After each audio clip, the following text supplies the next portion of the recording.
Hi guys, welcome to my YouTube channel. Ngayon guys, meron akong i-repair sa inyo na ang brand dito JML. Ito yung grinder o hindi grinder, blender pala, blender. Blender guys, nabili yata ito sa Shopee o sa Lazada. Ang problema nito guys ay wala raw power, sabi ng nagdala o ng ating customer. Ngayon itetest natin sa plug. Tingnan itong outlet. Ito guys, itong outlet. Saksak natin itong plug nya. Ayan. Ngayon, push natin itong kanyang starter. Ito, push button. Ayan guys, oh. Ayaw gumana. Ayaw siyang umikot yung kanyang blade dito sa loob. Wala rin siyang maski ugong na naririnig tayo. Wala man lang maski konting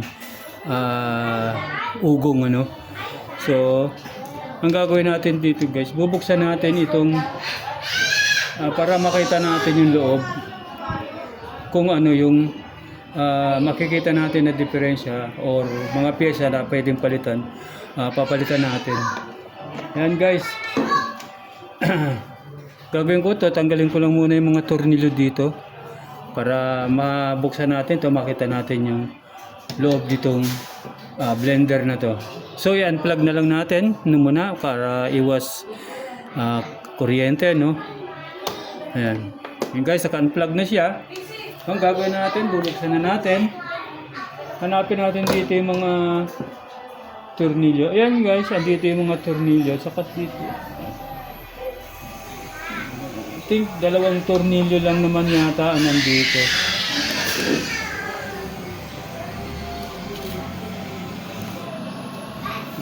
Ayan, nakita nyo guys yan. Ito yung kanyang tornilyo sa loob, 2. Then, titignan natin kung mahuhugot na natin siya, no? Meron pa rin sa loob dito pala, meron pa rin sa loob. Pero unahin natin tong 2 na to.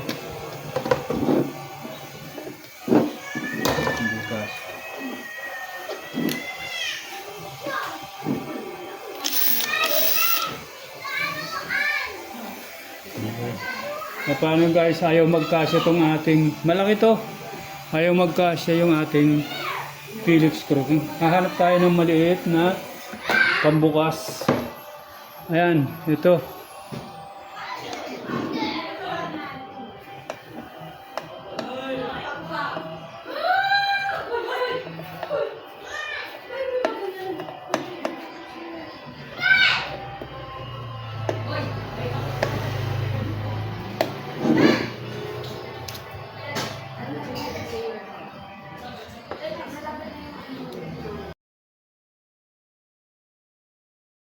Ayan guys, nabuksan na natin yung blender. Ngayon, kanina guys, tinest natin itong plug. Wala siyang resistance natin nakukuha dito sa sinwitch natin siya guys. Wala siyang nakukuhang resistance. So, pwedeng dito sa may switch, yung diferensya o kaya hanapin natin dito guys yung titignan natin kung okay pa yung kanyang wirings. Itong kanyang ito yung kanyang carbon brush to, itong 2 na to, itong merong makintab na to. Dito sa baba 2 yan. Titest natin yung kung may continuity. Titignan natin kung baka fuse yung may diferensya. At para malaman natin, i-test natin siya, no? Ito yung carbon brush niya. Dito, ito yung connection. I-zoom natin, ha. Ayan.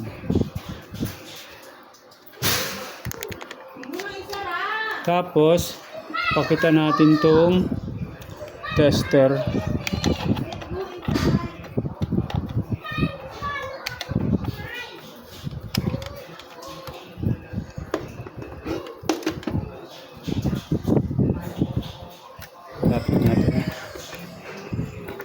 Oops. Ayan. Dayan natin ng konti. Ayan. Makikita nyo naman dito guys, ito. Ito yung pointer niya. Pag gumalaw yan, okay. Pag hindi siya gumalaw, pwedeng may diferensya yung kanyang fuse.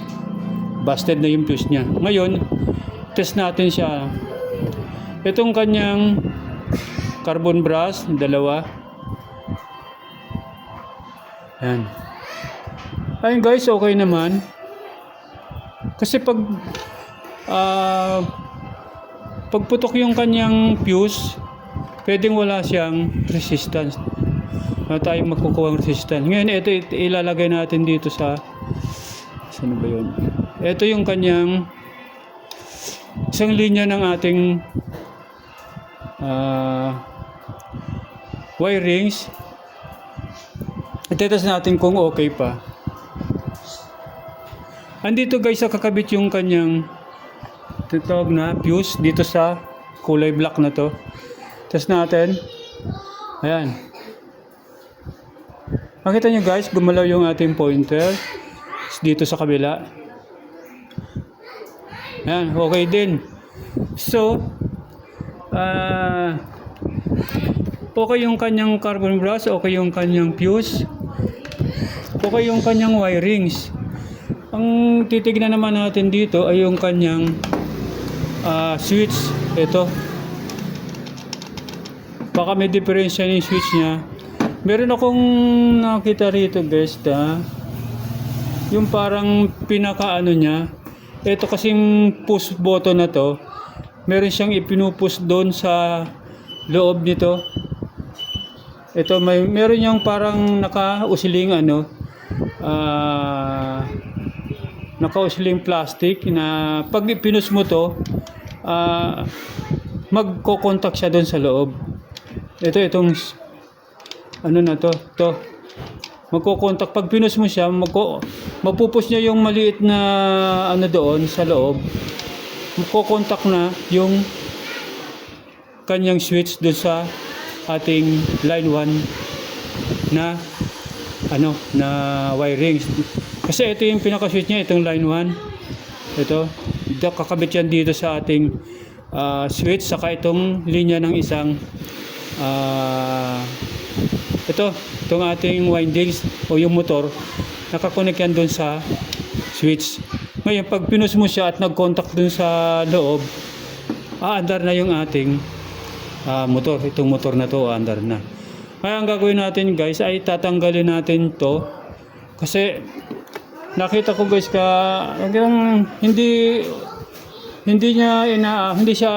hindi umaabot tong push button dito doon sa contact niya sa loob.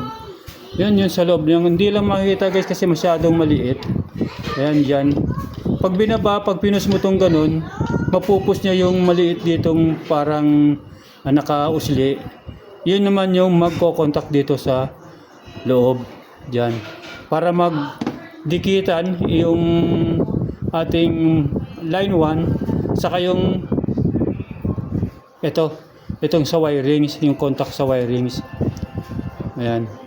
Itong kulay black na to, tapos itong kulay blue. Pag na-switch natin yan, magko-contact yun, aandar yung ating motor. So, ang gagawin natin guys, tatanggalin muna natin to. Ang mahirap lang ay hindi natin, hindi ko matanggal tong na to. Kasi ito kasi tatanggalin natin para mahugot natin tong buo. Itong kanyang stator o yung kanyang motor. Para doon, kasi doon nakakabit yung ating switch dito sa na to, kulay puti na to. Nakakonect siya dito. So, ang gagawin natin, titignan ko, parang may nakita akong tornilyo doon sa loob guys. Ayan. Titignan ko kung mahuhugot ko tong plastic na to. Dito kasi nakakabit yung kanyang pinaka-switch niya. Yung sinasabi ko sa yung plastic na may plastic parang push button din. May nakausling mali na ganyan. Ganyan lang kahaba. Ay hindi na inaabot nitong Hindi niya na inaabot. Kaya hindi niya maipush na para mag-kontakto doon sa ating motor. Tatanggalin lang natin muna siya guys. Ayun guys, ito yung sinasabi ko sa inyong switch. Ito yung sinasabi ko sa inyong nakausli. Ito, itong kulay black na itong maliit. Ito kasi, hindi na inaabot nito. Meron siyang tumutukod din. Tumutukod siya para i-push niya itong button na to. Ang problema, hindi na inaabot nitong ito. Hindi lang makita kasi guys, hindi ko siya matanggal. Ayan. Itong ano na to, push button na to, hindi niya ma-push ito. Kasi hindi na inaabot ito. Ayan. Yan yung sinasabi ko sa inyong maliit. Ngayon, itetest natin siya para makita natin kung ang lalagyan lang natin siya dito muna ng tape kasi baka matanggal siya, no? Wait lang guys. And guys, nalagyan ko na muna siya ng tape kasi baka matanggal kasi parang may spring siya rito sa loob na matatanggal to. So, ang ginawa ko muna, nilagyan ko muna siya nitong tape. Ngayon, ang tetestingin natin to, pupus ko to ng kamay, itong maliit na to. Pupus ko siya ng kamay ko. Titingnan natin kung magko-connect dito sa ating tester. Lagay lang natin uli yung ating tester dito sa ating plug. Ayan, ito yung plug guys.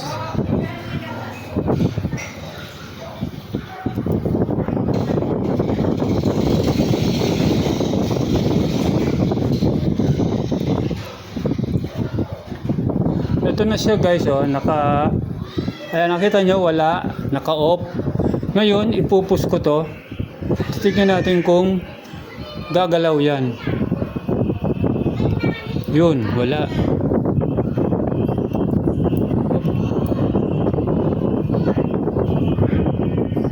Ayan. Baka kasi guys, sira na yung loob nito, no?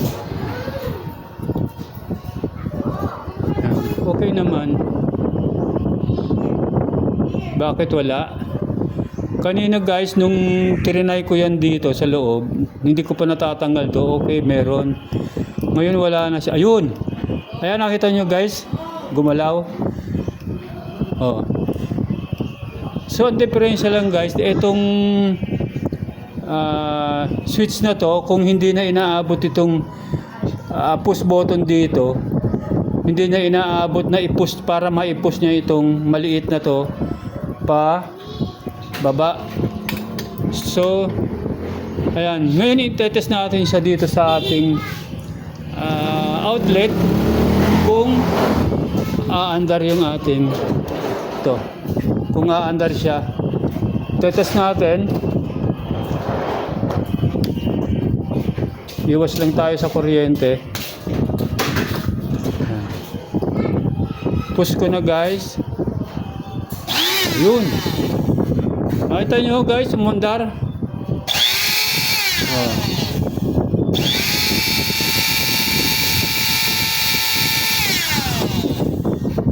So, ang diferensya lang talaga nito guys ay itong push niya button dito. Hindi niya ma-push itong maliit na itong button para kumontak dito sa loob.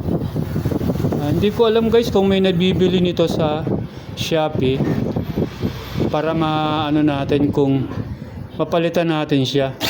Uy, yun, ang lakas. Yan guys, ang naging problema lang talaga pala nito ay itong kanyang switch na to. Dapat ito mapalitan o kaya ito kasi baka napudpud na siya guys. Ito yung maliit na to, tanggalin muna natin sa yan, plug muna natin, ano. Ito kasi itong maliit na to baka napudpud na siya, kapupus niya, lumubog na siya kaya hindi na inaabot nitong push button na to. Ayan, yun lang naman guys yung problema niya. Buo yung kanyang windings, buo yung kanyang tinatawag na thermal fuse, buo yung linya. Ang problema lang talaga nito ay yung switch niya. Ito, Tapos ito, hindi niya maabot itong para maipos niya ng maigi. Ang titignan natin guys kung magagawa natin to ng remedyo o ng paraan para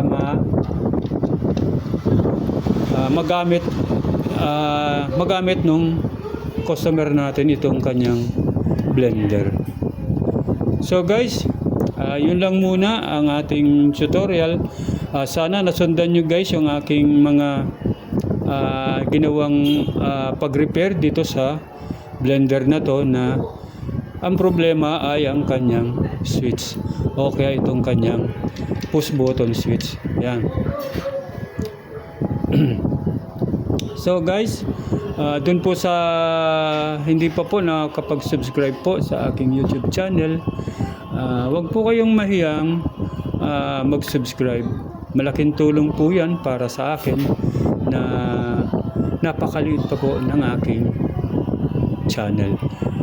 At sana po i-click nyo rin yung notification bell para lagi po kayong updated sa mga video ko pong ina-upload sa YouTube. Pwede rin yung pong i-share sa inyong mga kaibigan at pwede rin po sa